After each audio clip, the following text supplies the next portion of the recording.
Assalamualaikum warahmatullahi wabarakatuh. Selamat datang di channel kisah kita. Sekarang kita akan membagikan cerita mengenai seorang pria yang berubah kepalanya menjadi kepala anjing yang sedang berada di depan Ka'bah. Sebelumnya, mari kita tulis sholawat di kolom komentar agar kita bisa mendapatkan syafaat di akhirat kelak. Idris, seorang wiraswastawan, sukses di Surabaya, memiliki segalanya.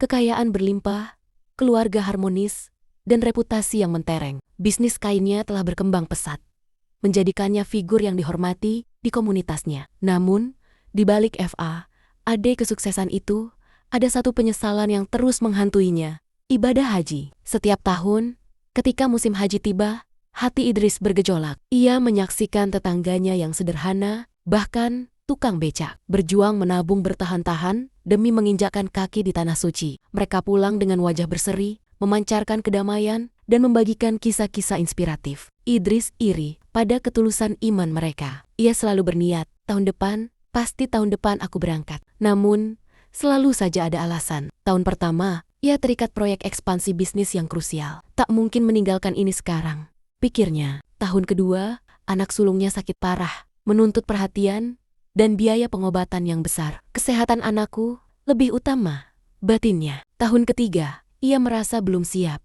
secara mental, spiritual, atau mungkin siap melepaskan kendali atas segala urusan dunianya sejenak. Alasan-alasan itu terasa valid, bahkan rasional baginya. Namun, di lubuk hati, ia tahu itu hanyalah penundaan, sebuah kemalasan spiritual yang terselubung rapi oleh kesibukan. Hingga suatu hari, seorang ustaz dalam pengajian rutinnya menyampaikan ceramah tentang pentingnya menyegerakan haji bagi yang mampu. Haji itu panggilan, kata ustaz. Jangan tunda-tunda, kita tidak tahu kapan ajal menjemput. Jangan sampai kita menyesal karena tidak sempat menunaikan rukun Islam yang agung ini. Kata-kata itu menusuk ulu hati Idris. Malamnya, ia tak bisa tidur, membayangkan wajahnya yang keriput di masa tua, penuh penyesalan karena belum juga berhaji. Ia membayangkan bagaimana ia akan mempertanggungjawabkan kelalaian ini di hadapan Tuhan. Pagi itu, Idris membuat keputusan bulat. Ia menelepon agen perjalanan haji terkemuka dan mendaftarkan diri. Segala administrasi diurus dengan cepat. Bahkan ia menggunakan koneksi agar prosesnya dipercepat. Uang bukan masalah baginya. Dalam beberapa minggu, persiapan selesai. Ketika ia memberitahu istrinya, sang istri menangis haru. "Alhamdulillah mas, akhirnya niat baikmu terlaksana," ujarnya. Perasaan haru dan bahagia memenuhi hati Idris. Ia mulai merasakan kedamaian yang asing. Namun, di tengah semua perasaan positif itu, sebuah bisikan halus mulai muncul. Bisikan itu perlahan namun pasti menyelinap ke dalam benaknya. "Lihatlah aku," bisik suara itu. "Aku bisa berangkat haji kapan saja aku mau. Aku tidak perlu menabung bertahan-tahan seperti orang-orang itu. Aku punya segalanya. Aku lebih beruntung, lebih sukses, lebih mampu daripada mereka." Bisikan itu terasa manis, membuai, dan perlahan menumbuhkan bene-bene kesombongan di hati Idris. Ia mulai merasa sedikit lebih tinggi, sedikit lebih mulia, karena ia adalah Idris yang akan berhaji. Ia membayangkan bagaimana orang-orang akan melihatnya, bagaimana mereka akan menghormatinya setelah ia kembali dari tanah suci dengan gelar haji di depan namanya. Ia lupa bahwa haji adalah tentang kerendahan hati, tentang melepaskan ego, dan tentang mendekat kepada Sang Pencipta, bukan tentang status sosial. Benih kesombongan itu, tanpa ia sadari, mulai berakar dalam jiwanya. Hari yang dinanti-nanti akhirnya tiba. Dengan koper terisi penuh pakaian ihram dan perlengkapan lainnya, Idris melangkah ke bandara. Senyum merekah di wajahnya. Tetapi di balik senyum itu, rasa bangga yang samar masih bersemayam. Ia melihat jamaah lain berdesakan, mengantre dengan tertib. Beberapa terlihat lelah, beberapa cemas, tetapi kebanyakan memancarkan aura harap. Idris merasa dirinya berbeda. Ia tak perlu berdesakan.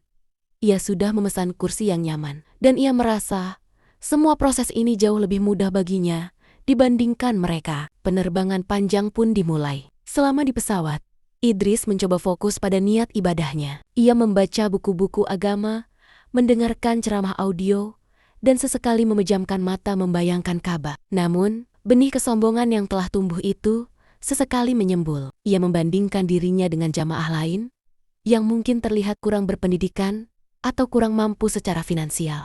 Mereka mungkin hanya bisa berangkat sekali seumur hidup. Sementara aku bisa kapan saja jika mau, pikirnya. Pikiran-pikiran itu, meski cepat ia tepis, tetap meninggalkan jejak di hatinya. Sesampainya di Madinah, Idris merasakan getaran spiritual yang luar biasa. Makam Rasulullah SAW, Masjid Nabawi yang megah, dan atmosfer kota yang damai membanjiri indranya. Ia menghabiskan hari-harinya dengan beribadah, ziarah, dan merenung. Ia merasa sangat dekat dengan Tuhan. Air mata sering menetes ketika ia membayangkan perjuangan Rasulullah dan para sahabat. Kedamaian yang ia cari selama ini seolah sudah ia temukan. Namun, di tengah semua kehusyukan itu, ego Idris masih bekerja secara halus. Ketika ia melihat orang lain berebut tempat di Raudah, ia merasa lebih beruntung karena berhasil mendapatkan posisi strategis dengan sedikit usaha lebih. Ketika ia melihat jamaah lain berjuang dengan bahasa atau arah, ia merasa lebih superior karena telah melakukan banyak persiapan dan penelitian. Setelah beberapa hari di Madinah, rombongan Idris bergerak menuju Mekah untuk menunaikan ibadah umroh sebagai bagian dari rangkaian haji. Perjalanan itu penuh antusiasme. Ketika pertama kali melihat Ka'bah, Idris tak kuasa menahan tangis. Struktur kubus hitam yang agung itu berdiri tegak di hadapannya, dikelilingi ribuan manusia yang tawaf tanpa henti. Ini adalah momen yang paling ia nantikan. Ia merasa seolah semua dosa-dosanya lenyap, semua bebannya terangkat. Ia melakukan tawaf dengan penuh kekusyukan, lalu dilanjutkan dengan sa'i. Semuanya berjalan lancar. Ia merasakan kelegaan yang luar biasa. Namun, beberapa hari setelah umrah dan menjelang puncak haji, gejala aneh mulai muncul. Idris merasakan gatal yang tak tertahankan di bagian belakang kepalanya. Awalnya ia mengira itu hanya biang keringat karena cuaca panas. Ia menggaruk, tetapi gatal itu tak kunjung hilang, malah terasa semakin parah. Kemudian, ia mulai merasakan sensasi aneh di telinganya, seolah ada sesuatu yang tumbuh dan bergerak di dalamnya. Ia mencoba mengabaikannya, berpikir mungkin itu hanya efek dari kelelahan atau perubahan iklim. Malam harinya, saat ia beristirahat di kamarnya, Idris merasakan kepalanya terasa sangat berat, seolah ada beban tambahan di sana. Ia juga mulai mendengar suara-suara yang tidak jelas, seperti gonggongan samar dari kejauhan. Ia mengira itu hanyalah anjing liar di luar hotel. Namun, suara itu semakin jelas dan seolah berasal dari dalam kepalanya sendiri. Ia mencoba menyentuh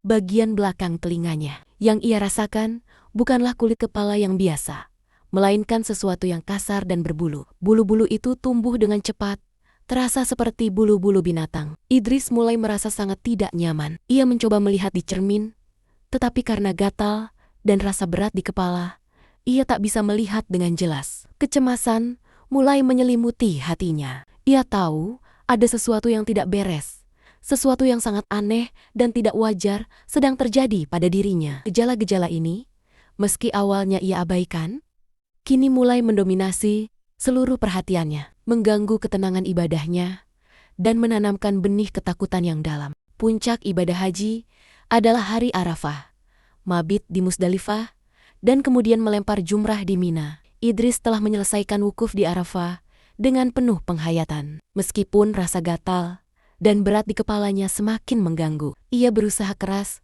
untuk tetap fokus pada doa dan munajatnya. Malamnya, ia mabit di Musdalifah, kembali mencoba menepi segala sensasi aneh yang dirasakannya. Ia meyakinkan dirinya bahwa ini hanyalah kelelahan fisik dan mental. Namun, ketika tiba waktunya untuk melempar jumroh di Mina, gala itu mencapai puncaknya. Ribuan jamaah memadati jalur menuju Jamarat, berdesak-desakan di bawah terik matahari. Suasana riuh rendah dengan takbir dan doa. Idris berjalan di tengah kerumunan, membawa batu-batu kerikil di tangannya. Rasa gatal di seluruh kepalanya kini tidak lagi tertahankan. Ia menggaruknya dengan kasar, dan rasanya semakin aneh. Bulu-bulu itu terasa semakin tebal dan kasar, seolah tumbuh dengan cepat. Saat ia mengangkat tangannya untuk melempar batu pertama ke tiang jumrah Akabah, pandangannya tiba-tiba kabur. Dunia di sekelilingnya berputar, dan kepalanya terasa seolah akan pecah.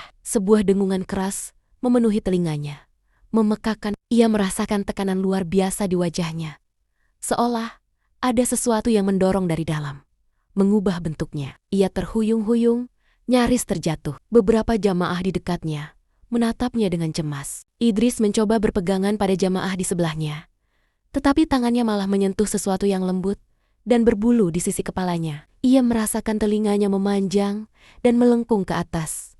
Bukan lagi telinga manusia normal. Moncongnya terasa memanjang, dan giginya terasa berbeda di dalam mulutnya. Sebuah suara aneh keluar dari tenggorokannya. Suara yang bukan suara manusia. Para jamaah di sekitarnya mulai berbisik-bisik. Bisikan itu perlahan berubah menjadi seruan kaget, lalu teriakan ketakutan. Allahu Akbar, apa itu? Teriak seorang wanita. Astagfirullah. Dia berubah, sahut yang lain. Kerumunan mulai menjauhinya, menciptakan lingkaran kosong di sekeliling Idris. Mata mereka membelalak ngeri, menatapnya dengan ketidakpercayaan. Idris, dengan sisa-sisa kesadarannya, mencoba melihat apa yang terjadi. Ia meraba wajahnya, dan yang ia rasakan adalah bulu-bulu tebal, moncong yang memanjang, dan hidung yang basah. Ia mencoba berbicara, ingin meminta tolong, ingin bertanya apa yang terjadi padanya. Namun, yang keluar dari mulutnya bukanlah kata-kata, melainkan gonggongan serak yang menggema di antara kerumunan. Kepanikan melandanya. Ia menjerit dalam hatinya, tetapi yang terdengar hanyalah lolongan putus asa. Ia tahu, tanpa melihat, bahwa sesuatu yang mengerikan telah terjadi pada dirinya. Ia adalah manusia, pedagang kain sukses, kepala keluarga, tetapi kini ia merasa seperti binatang buas. Ia merasakan insting-insting aneh muncul dalam dirinya. Keinginan untuk menyalak, untuk mencium bau, untuk merangkak. Dengan gemetar, ia meraih ponselnya dari saku baju ihramnya. Tangannya gemetar begitu hebat hingga hampir menjatuhkannya. Ia menyalakan kamera depan, dan apa yang terpampang di layar membuatnya menjerit, jeritan yang teredam oleh gonggongan. Di layar ponsel, terpampanglah wajah seekor anjing. Mata anjing itu adalah matanya sendiri. Mata yang memancarkan kengerian, keputusasaan, dan kebingungan yang mendalam. Telinga yang tegak, moncong yang panjang, bulu-bulu lebat berwarna coklat keemasan. Ini bukanlah mimpi. Ini adalah kenyataan yang mengerikan. Orang-orang di sekelilingnya semakin menjauh. Beberapa jamaah pingsan, beberapa lari terbirit-birit, dan beberapa lainnya menatapnya dengan tatapan jijik dan takut. Idris tak tahan lagi. Dengan kekuatan yang tersisa, ia berlari, menembus kerumunan yang semakin panik. Berlari tanpa arah, hanya ingin menjauh dari tatapan mata yang menghakimi, menjauh dari kenyataan yang mengerikan bahwa ia, Idris, telah berubah menjadi seekor anjing di tanah suci. Idris berlari tanpa arah di tengah lautan manusia di Mina. Setiap langkah yang ia ambil terasa berat, bukan hanya karena beban fisik tubuhnya yang kini terasa aneh, tetapi juga karena beban batin yang menghimpit jiwanya. Ia mendengar bisikan-bisikan ketakutan, teriakan, dan bahkan ada yang melontarkan sumpah serapah padanya. Itu setan, teriak seseorang. Celaka, ada apa dengannya? Sahut yang lain. Setiap kata-kata itu menancap dalam hatinya seperti belati. Ia tahu, di mata mereka, ia adalah makhluk aneh. Sesuatu yang menjijikkan. Bukan lagi manusia yang dulu mereka kenal. Ia terus berlari, menerobos kerumunan jamaah yang berhaji, yang kini berubah menjadi saksi bisu atas transformasinya yang mengerikan. Hatinya menjerit, ini tidak mungkin. Ini pasti mimpi. Ia mencoba mencubit dirinya, tetapi rasa sakit itu nyata. Ia mencoba memejamkan mata, berharap ketika ia membukanya, semua akan kembali normal. Namun, ketika ia membuka mata, dunia tetap sama.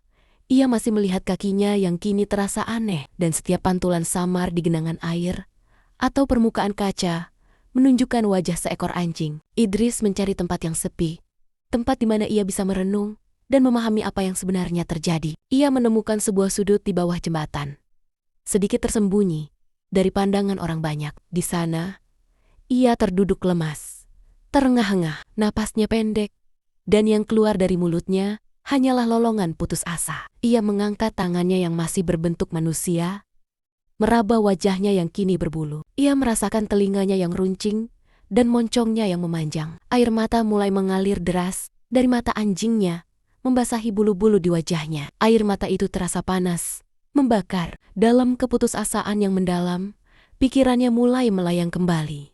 Ia teringat segala kesombongan yang telah ia pendam. Ia teringat bagaimana ia merasa lebih baik dari jamaah lain yang mungkin kurang beruntung darinya. Ia teringat bagaimana ia menunda-nunda ibadah haji karena kesibukan duniawi, seolah ia memiliki kuasa atas waktu dan takdir. Ia teringat setiap bisikan angkuh yang menyelinap ke dalam benaknya selama perjalanan suci ini. Aku punya banyak uang, aku bisa berangkat kapan saja, bisiknya dalam hati.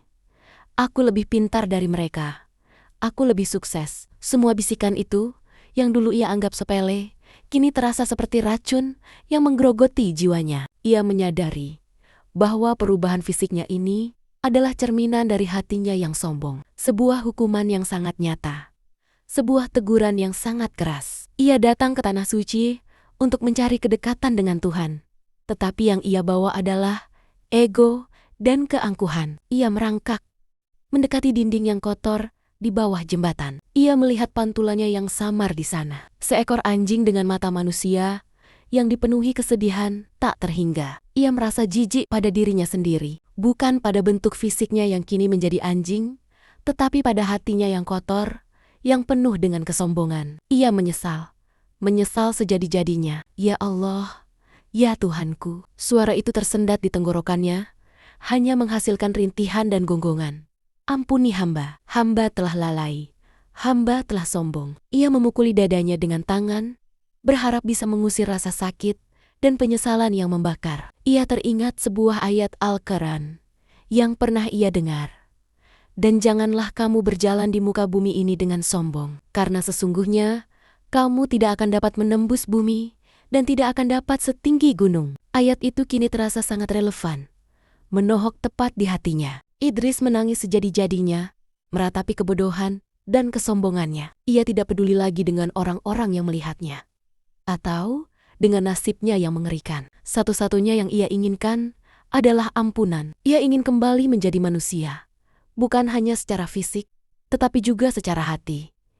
Ia ingin membersihkan jiwanya dari segala noda kesombongan. Di tengah keputusasaan itu, sebuah tekad baru muncul. Ia harus mencari Ka'bah. Ia harus bersujud di hadapan Baitullah, memohon ampunan yang tulus, tanpa ada sedikit pun kesombongan yang tersisa di hatinya. Tekad itu memberinya sedikit kekuatan, secercah harapan di tengah kegelapan yang melingkupinya. Dengan sisa-sisa kekuatan dan tekad yang baru, Idris mulai bergerak. Ia tidak tahu bagaimana caranya, tetapi ia harus mencapai Ka'bah. Di tengah kerumunan yang masih menjaga jarak darinya, ia merangkak. Kadang berjalan tertiti-titi dengan keempat kakinya, kadang berdiri dengan kedua kaki belakangnya, seperti manusia biasa. Meskipun terasa canggung dan tidak stabil, matanya yang kini seperti mata anjing menatap lurus ke depan, mencari tanda-tanda arah menuju Masjidil Haram. Ia tak peduli lagi dengan bisikan atau tatapan orang-orang. Rasa malu dan takut telah digantikan oleh tekad yang membara untuk mencari ampunan. Perjalanan itu terasa sangat panjang dan menyakitkan. Setiap langkah adalah perjuangan. Suara gonggongan yang keluar dari mulutnya, setiap kali ia mencoba berbicara atau berteriak, semakin memperkuat kesadarannya akan transformasinya yang mengerikan. Namun, ia tak menyerah. Ia terus merangkak, melewati lorong-lorong, menyeberangi jalanan yang ramai, mengikuti insting yang membawanya menuju pusat kota Mekah. Akhirnya, setelah waktu yang terasa abadi, siluet Masjidil Haram mulai terlihat di kejauhan. Kubah-kubah dan menara-menaranya tampak begitu megah, begitu suci. Air mata kembali mengalir dari mata anjing Idris, kali ini bukan karena keputusasaan, melainkan karena harapan yang membuncah. Ia mempercepat langkahnya, berlari dengan sekuat tenaga menuju gerbang masjid. Ketika ia berhasil masuk ke dalam area Masjidil Haram, ribuan jamaah sedang melaksanakan tawaf mengelilingi Ka'bah. Pemandangan itu begitu agung, begitu menenangkan. Idris merasakan tarikan kuat menuju Ka'bah. Ia bergerak di antara lautan manusia yang masih terkejut dan menjauh darinya. Tetapi ia tak lagi peduli. Ia hanya punya satu tujuan, bersujud di hadapan Baitullah. Dengan napas tersengal-sengal, ia akhirnya sampai di dekat makom Ibrahim. Di sana, ia mencoba berdiri tegak, memandang Ka'bah yang menjulang di hadapannya. Jantungnya berdebar kencang. Ia merasakan gelombang penyesalan yang luar biasa, diikuti oleh kelegaan yang tak terhingga. Ia menjatuhkan dirinya, bersujud di lantai marmer yang dingin, tepat di hadapan Ka'bah. Ia membenamkan wajahnya yang berbulu ke lantai, menangis terseduh. Dalam sujudnya, ia melupakan segalanya. Bisnisnya, kekayaannya, bahkan tubuh anjingnya. Yang ada hanyalah dirinya dan Tuhan. Ia memohon ampunan dengan segenap hati, dengan setiap tetes air mata yang mengalir. Ya Allah, ampuni hamba yang sombong ini, ampuni hamba yang lalai. Hamba menyesal ya Allah, hamba menyesal. Terima taubat hamba. Jadikan hamba-hambimu yang rendah hati. Ia terus menggulung-gulung permohonan itu dalam bahasa hati. Bukan lagi dengan suara gonggongan. Pada saat itulah, sebuah keajaiban terjadi. Perlahan, bulu-bulu di wajah Idris mulai rontok. Sensasi gatal yang menyiksa menghilang. Moncongnya terasa menyusut, kembali menjadi hidung manusia yang normal. Telinganya terasa kembali ke bentuk semula, melengkung ke dalam. Bukan lagi tegak seperti telinga anjing. Rasa berat di kepalanya pun sirna. Idris mengangkat kepalanya dari sujud. Ia merasakan sentuhan lembut di wajahnya. Sentuhan kulit manusia, bukan lagi bulu kasar. Ia menyentuh telinganya, merasakan bentuk yang familiar. Dengan gemetar, ia mengangkat tangannya ke wajah. Ia melihat tangannya yang kembali menjadi tangan manusia normal. Ia meraba hidungnya, bibirnya, dan yang ia rasakan adalah kulit yang mulus, bukan bulu. Ia bangkit, masih dalam keadaan gemetar. Pandangannya langsung tertuju pada pantulan samar di salah satu tiang marmer di dekatnya. Dan di sana, ia melihat wajahnya sendiri. Wajah seorang manusia, dengan mata yang masih merah karena tangisan, tetapi kini memancarkan rasa syukur yang tak terhingga. Idris tidak lagi melihat wajah anjing. Ia kembali menjadi dirinya sendiri.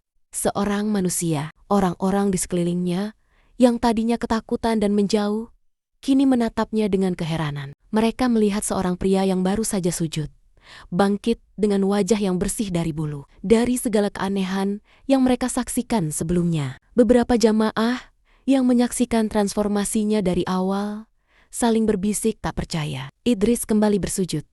Kali ini, sujud syukur yang dalam. Ia menangis lagi. Tetapi kali ini adalah tangisan kebahagiaan dan kelegaan. Ia tahu, ini adalah pengampunan.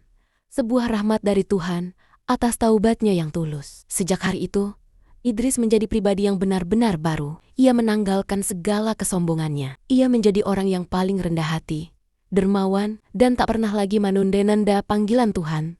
Ia mengabdikan sisa hidupnya untuk beribadah, berbagi, dan menjadi teladan kerendahan hati. Kisahnya, meski tak pernah ia ceritakan secara gamblang kepada banyak orang, menjadi pengingat bagi dirinya sendiri dan bagi orang-orang terdekatnya bahwa haji adalah tentang hati yang suci, bukan tentang kemegahan duniawi. Kisah Idris, si pedagang kain dari Surabaya, mungkin terdengar seperti dongeng atau sebuah cerita mistis. Namun, bagi Idris sendiri, itu adalah kenyataan pahit yang mengubah seluruh jalan hidupnya. Ia tidak pernah menceritakan detail transformasinya menjadi kepala anjing kepada siapapun, kecuali mungkin kepada istrinya yang setia, yang menjadi saksi bisu perubahan hatinya yang drastis. Ia tahu, beberapa orang mungkin akan menganggapnya gila atau mengada-ada. Namun, bekas luka di hatinya dan pelajaran yang ia dapatkan di Tanah Suci jauh lebih nyata